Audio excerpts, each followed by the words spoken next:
Massive news for Triple G. According to ESPN's Mike Coppinger, Gennady Golovkin and Ryota Murata have agreed on a deal for December 29th for a middleweight title unification bout.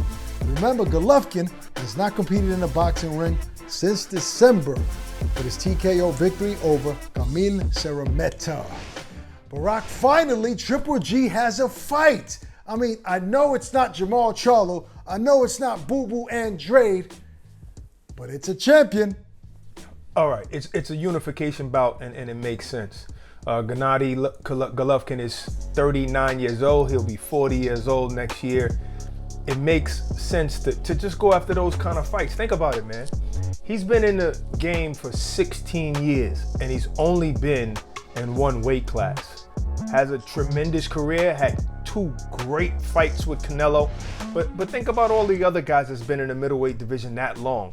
They've usually been like undisputed. Now, I understand that was a 3-belt era. We're talking about Marvin Hagler and even Bernard Hopkins. But if you've been in at the top of the sport for this many years in one division, and you said years ago with Abel Sanchez that you wanted to unify all of the belts before you move up, it kind of makes sense, you know? So anybody else probably wouldn't really been acceptable. So I'm glad it is a unification bout. But of course, the more Santolaya, I would figure like the more competitive fights would probably be Andrade or Charlo. Now, I can't say that Murata won't be competitive. He's beaten everybody he's fought because the 2 losses that he had, he rematched them, knocked them both out. But Triple G is Triple G. You know, Barack, I'm tired of hearing people say that Triple G is getting old. I get it. I understand that Father Time always beats everybody, but come on, why can't Triple G be considered like one of those guys? We all see what Tom Brady is doing, you know, over 40 years old, still winning Super Bowls. We all saw what Bernard Hopkins was able to do way after, you know, deep into his 40s. So let's stop making the man old already. Let's see what he can do against a top-level opponent before we call him old, because what you're doing when you do that is you're already discrediting his opponent. For instance, if Murata was to beat him, or if he goes on to fight a Jamal Charlo and he was to lose to them, they'll say, oh, it's because he's getting old. Let's not do that until he gets old. Why do you want to speed up his process, right? Now, Barack, you mentioned that he wants to unify the division.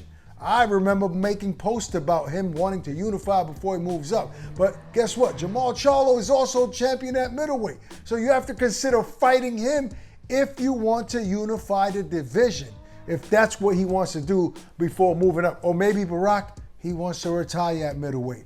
Who knows? But right now we have to focus on Murata, which I think will be a competitive fight to some degree, but I do see Triple G being too much for him. It's hard to say if it's going to be competitive because we never see Murata in with a fighter like that. And listen, we talk about age because it's common sense. You name 2 people, but you can't name more than that. You know what I mean? Because in reality, 39 is old for boxing. But George Foreman.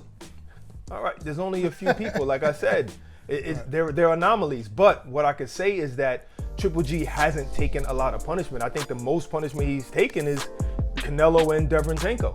You know what I'm saying? And it's not like he was beat up, you know, and he took probably worse punishment in the Derevyanchenko fight. So he prolonged his career by being so offensive, he didn't get hit that much. He didn't take a lot of punishment. So we might see the same Triple G. And I seen him in the gym.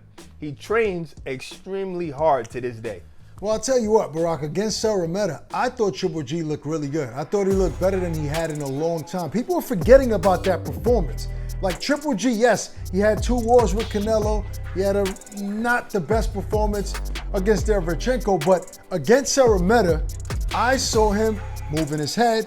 I saw him sticking the jab. I saw him boxing better, being a little bit more defensive-minded. And you're right, he hasn't taken too much punishment. He's been knocking everybody out until he got to that elite level.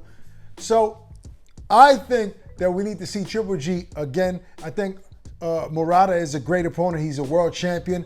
I'm not counting him out yet. I think he's still one of the best fighters at middleweight. We need to see him against the other middleweight champions if he gets past Murata.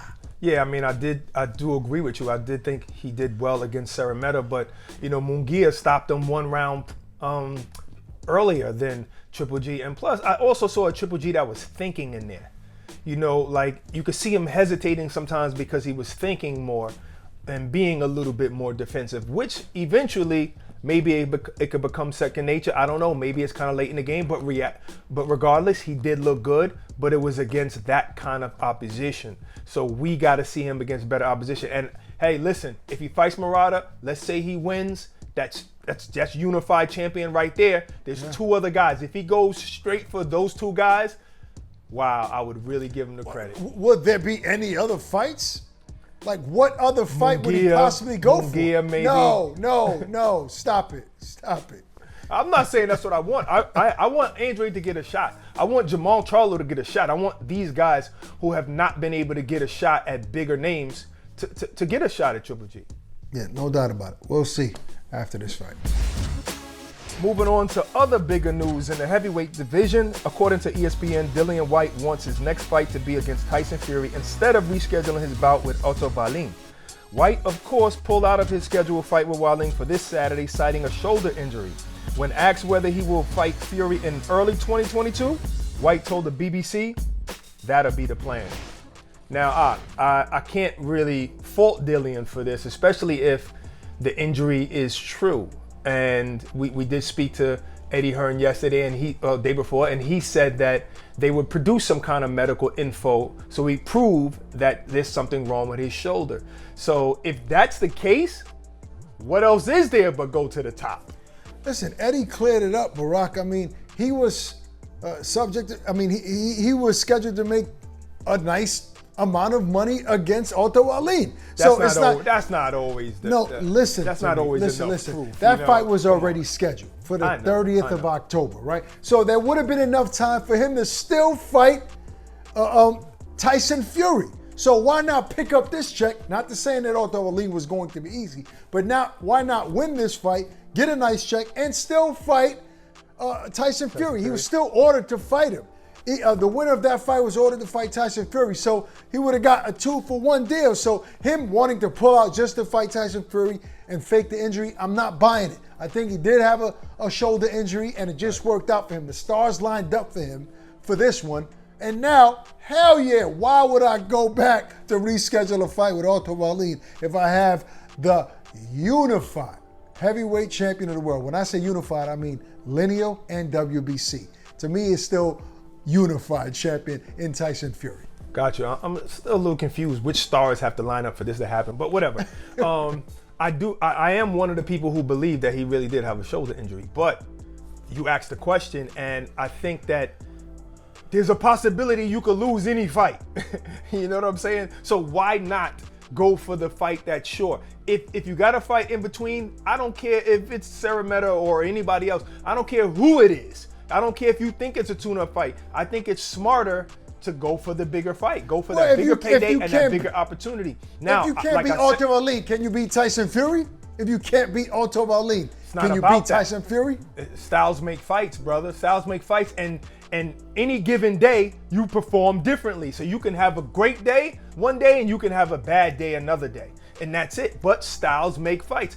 And being up for a fight makes you train differently, makes you act differently in the ring. And just that opportunity to get that big of a payday, be on that particular stage. That's something he's been lobbying for years, trying to get to the WBC championship. Well, if it wasn't stars that lined up, Barack, he got real lucky, okay? Something is in his favor. God is in his favor and saying, no, I want you to fight Tyson Fury and nobody else. Who knows? First of all, he got what he deserved because you don't try to compete against me in the punch challenge. First of all, that's why his shoulders messed up. You know what I mean? Trying to beat my score. No, I mean I hope he has a speedy recovery. I hope he has a speedy recovery because look, we're talking about all of this and we don't even know the extent to his injury. We don't even know, how long he needs to recover. According to Eddie Hearn, he says then it's only a few weeks of recovery. It wasn't torn. There's no surgery required. So it doesn't seem like it's going to be a long period of time before he can get back in the ring. No, I get what he said, but what I'm saying is we really don't know though. Until he gets back in the ring and he starts sparring again and he starts training again. And that's what I'm saying. So we kind of speculating on him getting this fight, but we gotta make sure that he even recovers. All right, well, I'm looking forward to seeing Dillian Whyte fight Tyson Fury if that is indeed the next fight.